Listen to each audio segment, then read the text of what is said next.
Welcome back to Datafied. We got a bit of a layout update for the secondhand Overland, but this time things are looking a little bit less Union Pacific.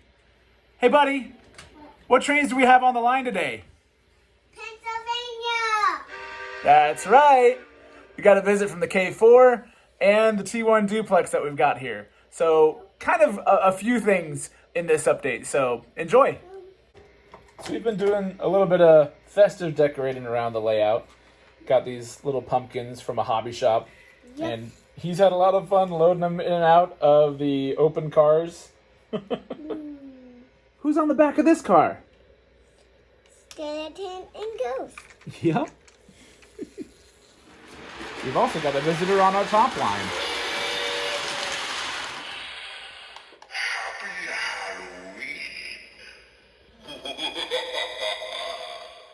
Seems a little spooky for it being Snoopy themed.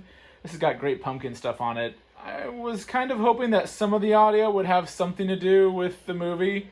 I got a chocolate bar. I got a quarter. I got a rock.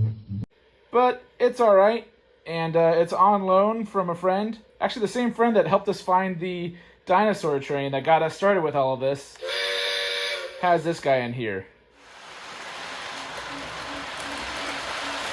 The top line is currently running off of transformer power. This way I can run conventional or Lion Chief up there. It was just DC plug-in wall Lion Chief for a long time, but it's nice that I can run conventional engines up here now.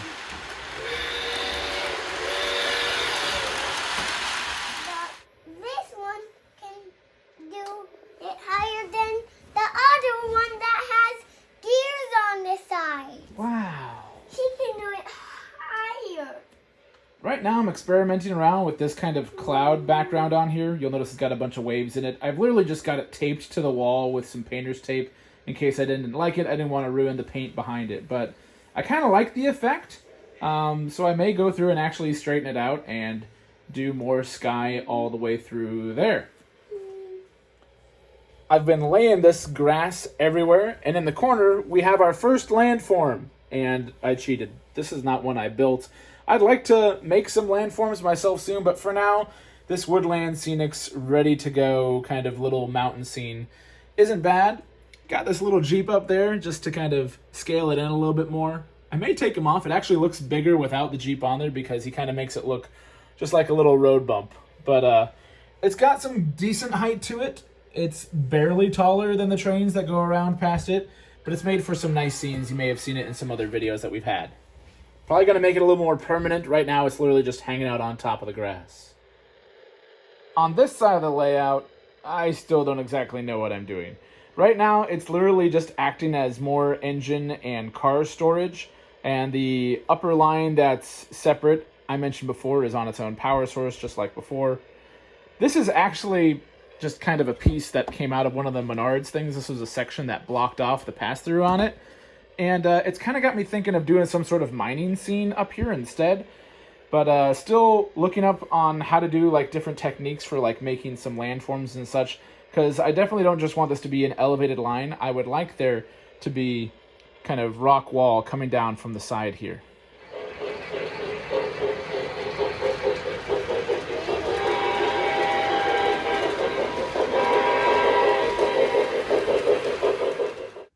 Not including the switch yards, the secondhand Overland totals 64 feet of track for the main line. And I was having some power issues, especially watching passenger car lights go in and out. And I realized that it wasn't that I needed jumper cables, but I actually just needed to solder and weld in these smaller sections that have a lot of resistance. And that really seemed to help with power flow. I haven't had an issue since I did all of that. And laying the track has been good. I am having a couple of leveling issues. You can see where this one kind of sticks up. I've got both of these pretty much flush with the ground, but there's still obviously some play on this side. So I want to kind of experiment around with making sure that my tracks are level and smooth so that we don't have any issues with high speed running.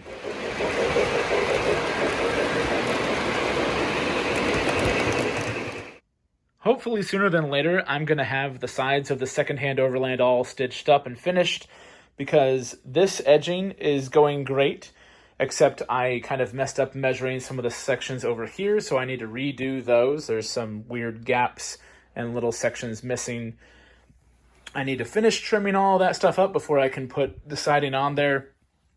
I was going to do something like this, but I just kind of feel like this looks a little bit tacky, so gonna forego that. That's essentially just there to try and catch things before they fall down into the abyss underneath when he's playing on the edge here.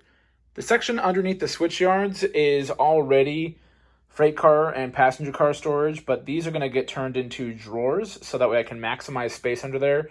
I don't really want to put stuff on the walls, I've decided, for engine storage and such, just because of dust and just cluttering things up even more. I think it'll look a whole lot cleaner if I store the engines and freight cars neatly underneath.